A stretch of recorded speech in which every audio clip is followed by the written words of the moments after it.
भातखळकर साहेब, केंद्रापासून राज्यापर्यंत digital payment, cashless payment हे करा सांगितलं जाते आणि अंबादास दानवे भली मोठी कॅश समोर आणतात. नाही, अंबादास दानवे असं आहे, सरकारने डीबीटी आणलेलं आहे.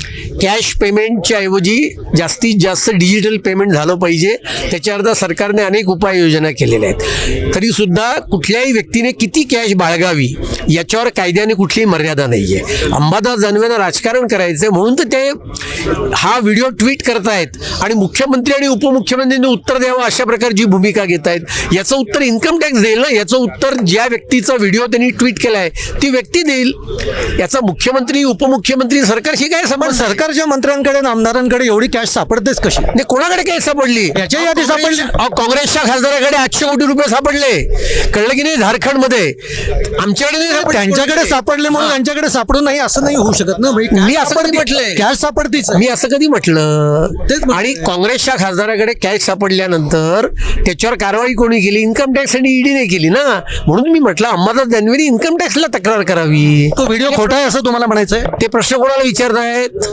मुख्यमंत्र्यांना, उपमुख्यमंत्र्यांना. त्यांचा काय संबंध आहे? करा ना इन्कम टॅक्सला इन्क्वायरी, त्यांच्याकडे तक्रार करा, ईडीकडे तक्रार करा. आणि त्याच्यामुळे हे राजकारण करण्याची उपद्व्याप आहेत, याच्या पलीकडे काही नाही. बरं, तुम्ही आता म्हणताय आदित्य ठाकरेंना म्हणताय की तुमचे नगरसेवक सांभाळा. महापालिकेमध्ये, मुंबई महापालिकेमध्ये तुम्ही महायुती म्हणून लढणार की स्वबळावर लढणार? 110% महायुती म्हणून लढणार आहोत आणि महायुतीचा महापौर आणि महायुतीचं बहुमत मुंबई महानगरपालिकेत येणार. महायुती म्हणून लढणार याचं कारण राज ठाकरे, उद्धव ठाकरे एकत्र येत आहेत म्हणून महायुती. महायुती महाराष्ट्रात सगळीकडे आहे, महायुतीचं सरकार आहे आणि उद्धव ठाकरे आणि राज ठाकरे एकत्र आले याचा अर्थ एकादशीकडे निर्जळी गेली, एवढाच त्याचा अर्थ आहे. आणि त्याच्यामुळे त्याला काही महत्त्व नाही राजकीय दृष्ट्या, आणि काही वाहिन्यांना आपल्या बातम्या चालवण्याच्या पलीकडे त्याचा जनतेशी काही संबंध नाही. धन्यवाद. हे होते अतुल भातखळकर सर आणि आपल्याशी बोलत होते.